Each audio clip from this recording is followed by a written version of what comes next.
Your lowest point is the doorway to your highest self. It is the moment where the universe, in its infinite wisdom, hands you the key to a door you never knew was there. We often don't realize the value of the darkness until it has passed, for only in the absence of light do we learn to become the light. When the heart breaks, something far deeper is taking place than mere misfortune. We are being unburdened of who we once were so we can finally step into who we were always meant to be. This is not a punishment, but a profound and necessary recalibration of the soul. The human mind seeks comfort, it craves the familiar, the safe, the predictable. It will do everything in its power to avoid pain, to stay within the cozy confines of what it knows. But the soul stirs for change. It longs to grow, not to stay the same. It is an adventurous, relentless force that knows that stillness is not stasis, and true security is not found in a lack of change, but in the unwavering strength that comes from embracing it. The soul is not interested in momentary pleasure, it is dedicated to lasting expansion, to the grand, unfolding journey of your true purpose. As I've said before, the meaning of life is just to be alive. And yet we resist the very currents that are pulling us into a deeper awareness of that aliveness. Fighting against the natural flow of our own evolution. The unseen power of a broken heart. What does it truly mean for the heart to break? It's not just a feeling of sadness or loss. It is a spiritual shattering, a fundamental deconstruction of the reality you once held to be true.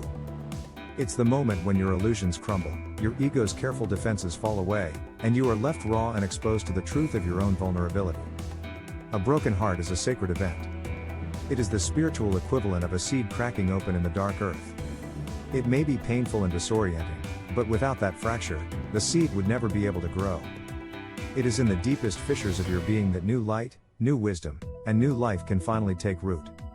We are so conditioned to fear this breaking. We are taught to numb the pain, to distract ourselves, and to rebuild the walls as quickly as possible. But in doing so, we miss the golden opportunity.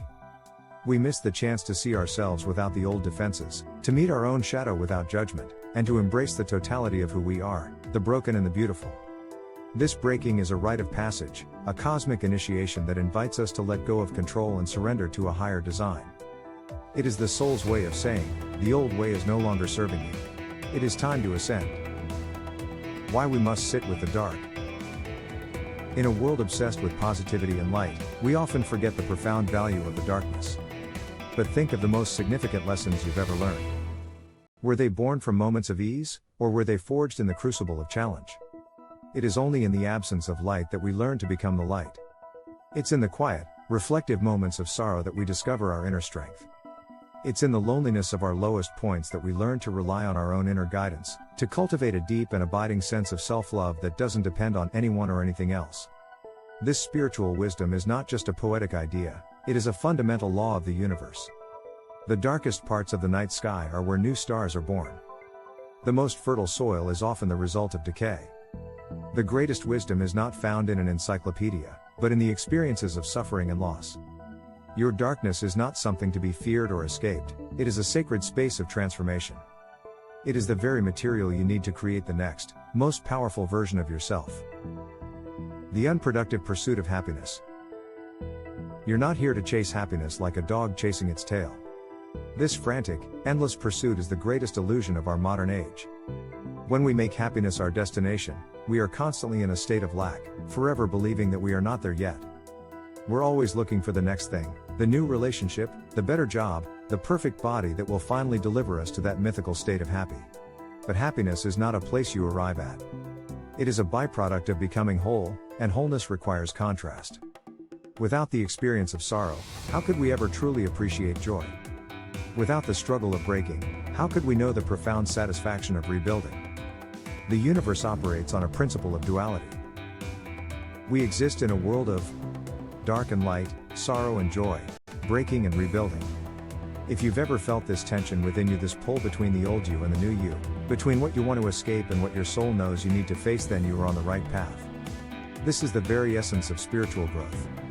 If any of this resonates with you, if you've ever felt that deep, quiet pull between what your mind wants and what your soul needs, take a moment and share your story in the comments below. Your journey could be the light someone else is looking for. The art of non-resistance. So when it hurts, let it hurt. Don't run. Don't numb it. Don't fill the void with distractions. Sit with it. Listen to it.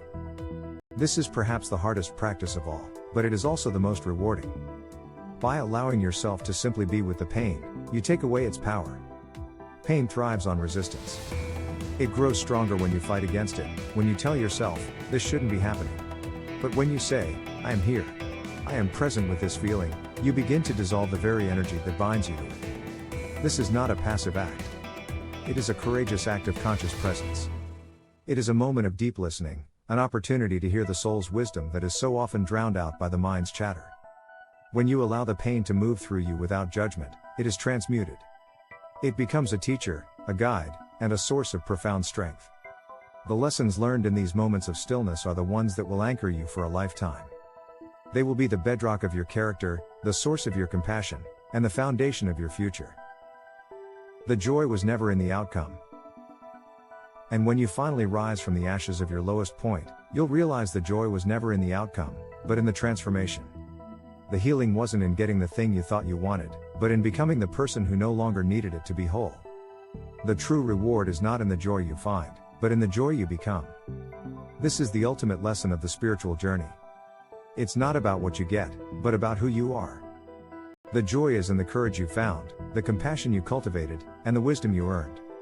It is in the unbreakable resilience that you now possess. This is the shift from a life of striving to a life of being.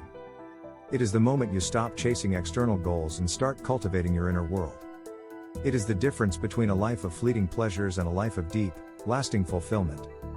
This is the journey from ego to soul. The ego is the part of you that wants to win, to be right, and to feel superior. It seeks validation from the outside world. The soul is the part of you that seeks truth, authenticity, and connection. It is guided by an inner compass that knows your true north. From finding to becoming. So, feed the soul, not the ego. Choose evolution over escape. Every decision you make is either taking you closer to your authentic self or further away from it. Do you choose to numb the pain with distraction, or do you sit with it and learn? Do you pursue a path that looks good to others, or one that feels true to your own spirit? This is a war of attrition waged moment by moment. Each time you choose to sit in a difficult feeling, each time you choose growth over comfort, you win. And in this process, the light you're searching for will no longer be something you find. It will no longer be an external force you are trying to acquire, or a destination you are trying to reach. It will become something you are. You will become the light that guides others through their own darkness. You will become the peace you once sought. You will become the love you once begged for. Your lowest point, the very thing you feared and resisted, will have become the doorway to your highest, most powerful, and most authentic self. It is a beautiful and sacred journey, and you are already on your way.